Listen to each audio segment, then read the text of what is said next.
بسم الله الرحمن الرحيم الحمد لله رب العالمين والصلاة والسلام على سيدنا محمد وعلى آله وصحبه أجمعين.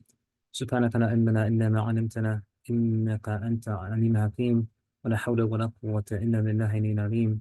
نويت تعلم وتعليم وتذكر والتذكير، ونفى دفاع الاستفادة، وحتى تمسك كتاب الله وسنة رسوله صلى الله عليه وسلم، والدعاء إلى هدى ودلالة على خير، ابتغاء والسلام وتعطي وقرب توابه سبحانه وتعالى.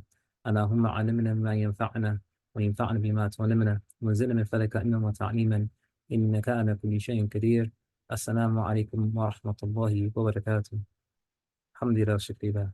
So inshallah, we want to continue in our series looking at softening of the heart, looking at different qawls, different sayings that are meant to soften a person's heart. And so when we talk about this aspect of softening a person's heart, essentially what we're saying is that a person is allowing for their heart to be connected to Allah subhanahu wa ta'ala, because all these aspects of softening the heart have to do with the hearts being in line with what is pleasing to Allah subhanahu wa ta'ala. As the Messenger of Allah sallallahu as mentioned in the hadith, he says, لا يؤمن أحدكم حتى هواه يتبع ما جئت به. That none of you truly believe until your desires are in alignment or follow what I have brought. And so what did the Prophet come with? He came as being a da'i in Allah, a person who's calling to Allah subhanahu wa ta'ala. And so one of the ahadith that we wanted to look at today, inshallah ta'ala, is a hadith that's related in the Musnad Imam Ahmad, as well as in the Shu'ab of Imam Bayhaqi, in which there was an individual, Shuhar bin ibn as-Samt, and he was called Amr ibn Abasa al-Sulami, radiallahu anhu.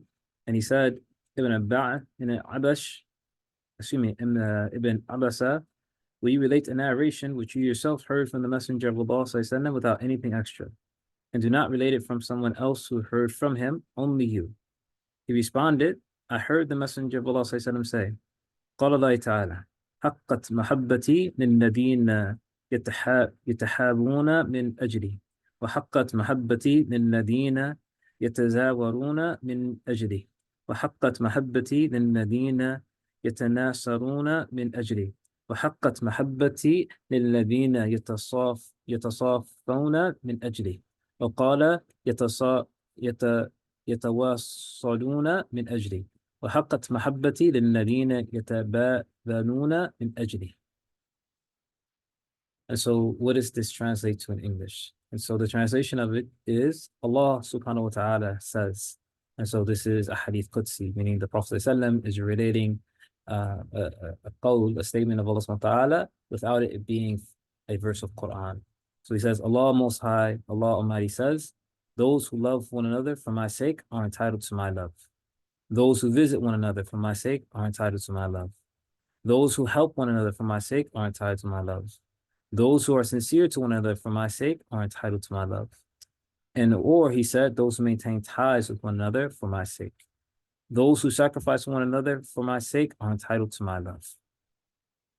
And so what do we see here? That in all of these aspects, in terms of what Allah subhanahu wa ta'ala is saying in regards to who is entitled to his love, in all these different situations, these are people who are helping and assisting and loving others purely for the sake of Allah subhanahu wa ta'ala. So he mentioned, those who love one another for my sake are entitled to my love. And this is something that can actually help many of us when we have family or we have people in our lives who we are required to love, and there could be different situations that occur. One situation is that we may find it hard to love them. You know, maybe they said something to us, or they did something to us, or there was some type of enmity that came between us. And so now we find it hard to love them. So if we kind of take ourselves out of that mind frame in regards to them personally, and we look at it from the standpoint of what Allah subhanahu wa ta'ala loves and ultimately what is going to be beneficial for us. Because if Allah subhanahu wa ta'ala loves us, then that is an indication that we are going to be those who receive the mercy of Allah subhanahu wa ta'ala. And if Allah subhanahu wa ta'ala loves us, that is an indication that we're going to be of those who Allah subhanahu wa ta'ala forgives. And so sometimes with people, and particularly people who Allah subhanahu wa ta'ala has commanded us to give our care and our concern to, for example, our parents, our children, our siblings, people who have a right upon us, that sometimes, yes, we may have situations where we find it difficult to love them, but if we make it a situation where we don't love them necessarily just for them themselves, but we love them because this is what Allah subhanahu wa ta'ala has asked us to do. Allah subhanahu wa ta'ala has asked us to love them. And so I don't necessarily love them for them themselves per se, but I love them for the sake of Allah subhanahu wa ta'ala. That I love my parents not necessarily because of the good relationship that I may have with them or because of all the things they may have done for me, but I love them for the sake of Allah. I love them because Allah subhanahu wa ta'ala has told me to treat them kindly and to have a good relationship with them. And so even if I have a bad relationship with them, I can still love them for the sake of Allah subhanahu wa ta'ala.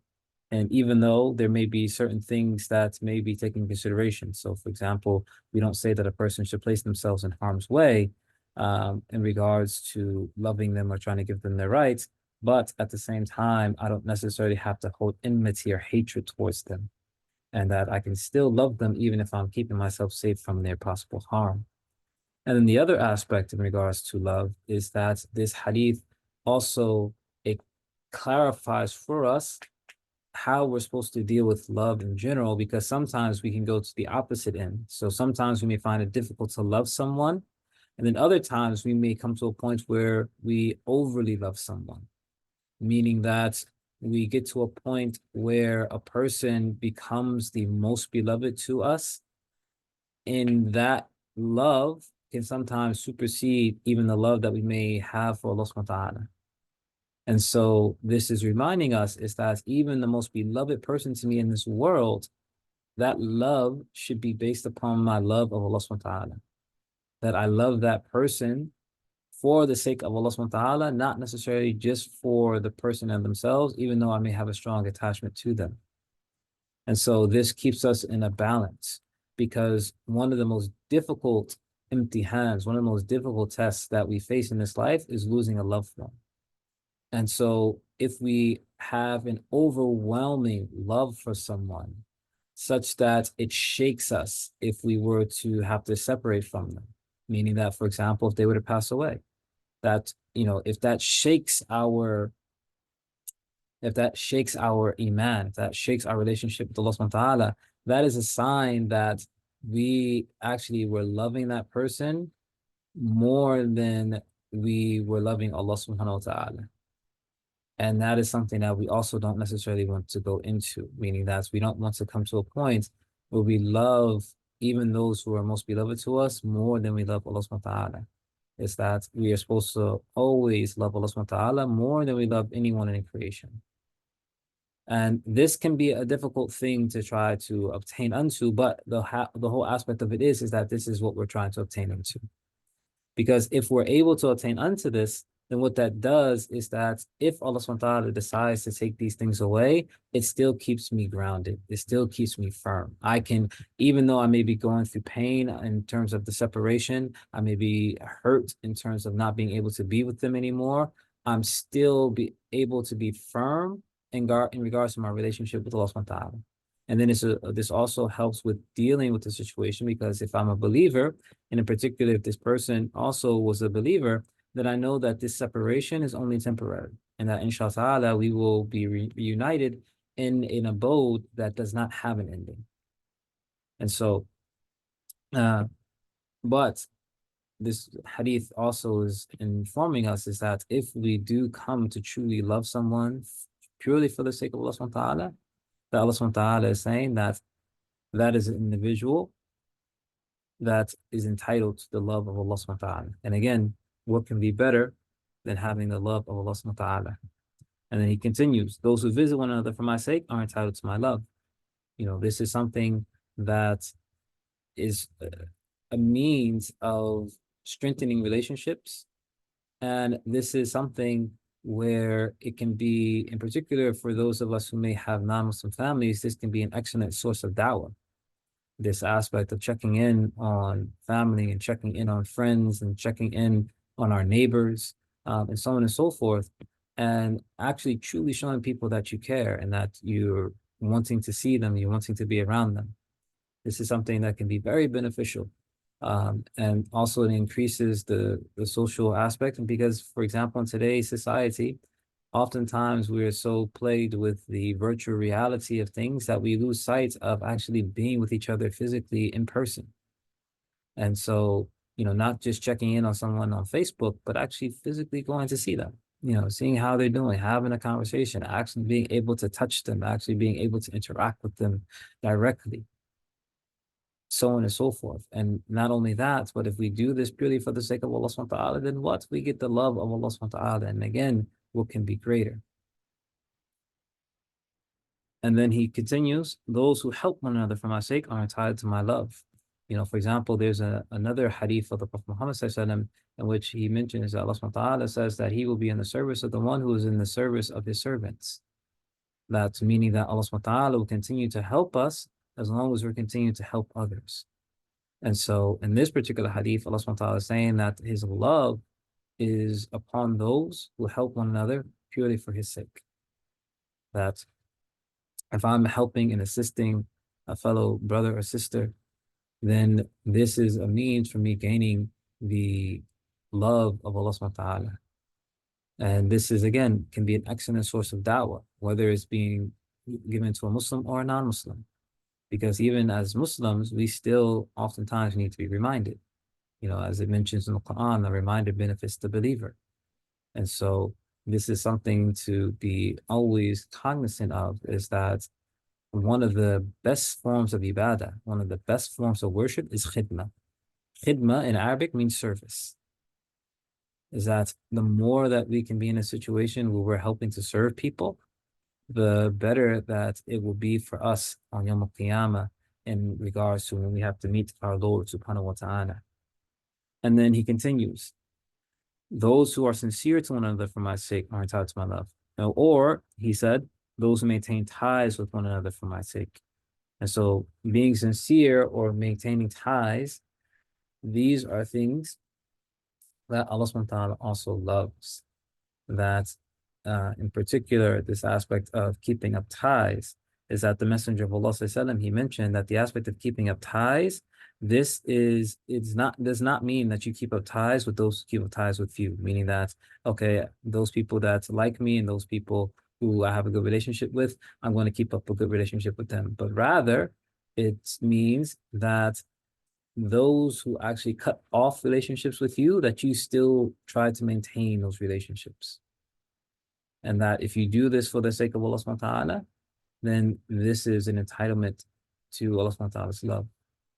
And that if you're sincere to one another, that if you're sincere to others, for example, the Prophet Muhammad sallallahu alaihi wasallam in another hadith, he had mentioned the famous narration, ad-din nasiha, that the deen, the religion, is nasiha. And one of the ways that this word nasiha can be interpreted in this particular hadith is sincere concern. And the reason why we say sincere concern is because in the continuation of the hadith, it says what? The Sahaba, after the Prophet ﷺ had said ad-din nasiha, the Sahaba asked a question. They said, liman, for who? And the Prophet ﷺ, he said, lillah wa li rasulihi wa a'immat muslimin wa amatihim. That it is for Allah and His Messenger and the leaders of the Muslims and their common folk. And so the reason why I'm mentioning this is because sometimes we may hear nasiha as being sincere counsel or sincere advice, or something of this nature. And if we were to give it that interpretation, then how will we necessarily be able to explain it when it comes to the aspect of Allah? Because we don't give Allah subhanahu wa ta'ala advice. We don't give Allah subhanahu wa ta'ala counsel. And so this is why, in this particular case, many of our teachers, they mentioned that a better interpretation is sincere concern. that we have a sincere concern for Allah and His Messenger, and for the leaders of the Muslims, and for the common folk. And so having a sincere concern for others, this is, again, a means of obtaining unto the love of Allah subhanahu wa ta'ala. And again, obtaining unto the love of Allah subhanahu wa ta'ala, what can be better? And then he mentions those who sacrifice one another for my sake are entitled to my love. That's if we're willing to give for the sake of Allah subhanahu wa ta'ala, that we're willing to sacrifice. That if I see someone in need, even though I may also be in need myself, but I'm willing to sacrifice for another, that this is a means of gaining Allah subhanahu wa ta'ala's love. And this is something, that can sometimes be a difficult state to reach. However, the benefit of it cannot be measured. And the thing is that if you look at all of these things that are being mentioned in this particular narration, is that all of them have to do with other people. And so this is something that different of our teachers have mentioned to us, is that a lot of our deen, a lot of the things that are of the most benefit to us, a lot of the things that can actually lead to the most detriment for us have to do with how we treat other people. And so this is something like, if we wanted to kind of bring all of these different situations together, one of the ways that we can look at it is looking at it from the standpoint of, how am I treating those who are around me? Am I treating them in a way that Allah subhanahu wa ta'ala is pleased with? Am I treating them in a way that Allah subhanahu wa ta'ala will love me for? Am I treating them in a way that Allah subhanahu wa ta'ala will praise me for? Or am I doing the opposite? Because again, these are situations where these interactions are actually acts of ibadah. Because Allah subhanahu wa ta'ala is saying, when you do it for my sake, then you're earning my love. That we're actually worshiping Allah subhanahu wa ta'ala in our interactions with other people. That if I'm make the intention that I'm treating this person in a way that is pleasing to Allah subhanahu wa ta'ala for the sake of Allah subhanahu wa ta'ala, then my entire interaction with that person now becomes an act of worship. That, for example, if I go and I visit a family member, even a family member that I may not even want to visit, a family member that I don't even necessarily like, but I'm doing it for the sake of Allah. I'm saying, Ya Allah, I'm trying to strengthen my relationship with this family member. And so I'm going to visit them. I know, you know that I don't like them, but I'm doing it for your sake. That every moment that we may spend with that individual now becomes an act of ibadah, bi'idhnillah, by the permission of Allah subhanahu wa ta'ala. And so during this month of Ramadan, especially now that we are going into the end of the month of Ramadan, one of the recommendations in terms of the days of Eid is that you actually go and you visit family, that you be with other people, and that you spread joy. And so the thing is that these are things that we can keep in mind during that time, is that when we're in the days of Eid, that we go and we visit one another, that we make sure that we treat one another well, that we make sure that we try to keep up with our family members, that we make sure that we help and have sincere concern for those around us. And that inshallah ta'ala, this will be a benefit for us in deen wa dunya wa akhirah. That this will be a means for us to be able to benefit from the blessing that we are upon in terms of the time of Ramadan, and then going into the time of Eid, celebrating, inshallah ta'ala, the increase that we received in the month of Ramadan. But again, looking at this, all of these things have to do with our interactions with one another. And so again, with the right intention, we can make our everyday interactions with all those that we interact with on a regular basis an act of ibadah, that it can become an act of worship for us, and that Allah subhanahu wa ta'ala will make us of those whom He loves. And we know that Allah subhanahu wa ta'ala, He mentions that when He loves an individual, what does He do? As that in the hadith of the Messenger of Allah sallallahu alaihi wasallam, He mentions that when Allah subhanahu wa ta'ala loves a slave, He does what? Da'a Jibril. He calls Jibril. And He says to Jibril, Inni uhibbu fulan fa uhibbu. that verily I love so and so, so you love him. And then Jibril loves him. فيحبه جبريل. ودعا Jibril. And then Jibril calls out, Ya Ahl as-Sama, O people of the heavens. And who are the people of the heavens? The other angels, the other malaika. And Jibril alayhi salam says to them, Inna Allah qad ahabbu fulan ibn fulan fahibuh. Verily Allah loves so-and-so, the son of so-and-so, so you love him as well. And then the people of the heavens, meaning the other angels, love that individual. And then the qabul, the acceptance of that individual is placed in the earth. And so the love of Allah subhanahu wa ta'ala, that's why you mentioned what can be better, is that if you have the love of Allah, then you're going to have the love of the angels. And then when you have the love of the angels, you're also going to have the qabul, the acceptance of you in this earth. And that has many different manifestations that could mention. For example, some of the ulama, they mention that the creatures of this earth, even to the point of the fish of the sea, will make dua for you. And so the thing is that these are all things that are ultimately going to benefit us. Is that if I just work on trying to be good to people, trying to have husn al-akhlaq, trying to have excellent or beautiful character, as the Prophet mentioned, بُعِثْتُ لِيُتِمُّ أَحْسَنَ الْأَخْلَاقِ. And if I've quoted the hadith correctly, that in one narration the Prophet had mentioned that I've only been sent to perfect or to beautify noble character. And so the thing is that our treatment of others is an act of ibadah if we understand it properly. And if we do this correctly, we can receive the love of Allah subhanahu wa ta'ala, which will be something that is something that is indispensable. Because if we receive the love of Allah subhanahu wa ta'ala, then inshallah we'll receive the mercy of Allah subhanahu wa ta'ala. And if we receive the mercy of Allah subhanahu wa ta'ala, then inshallah that will mean that we'll be the people of paradise. And if we're the people of paradise, then that means that inshallah we'll be the ones that Allah subhanahu wa ta'ala allows us to gaze upon his countenance, subhanahu wa ta'ala. And that is the greatest gift in paradise. As it's been mentioned, Al-Jar thumma dar, the neighbor, then the house. Who's the neighbor in paradise? Allah subhanahu wa ta'ala. And so may Allah subhanahu wa ta'ala make us of Ahlul Jannah. May Allah subhanahu wa ta'ala make us of those who treat one another well for his sake. And may Allah subhanahu wa ta'ala allow us to be of those whom he loves. And may Allah subhanahu wa ta'ala allow us to be of those whom he is pleased with and he has mercy upon.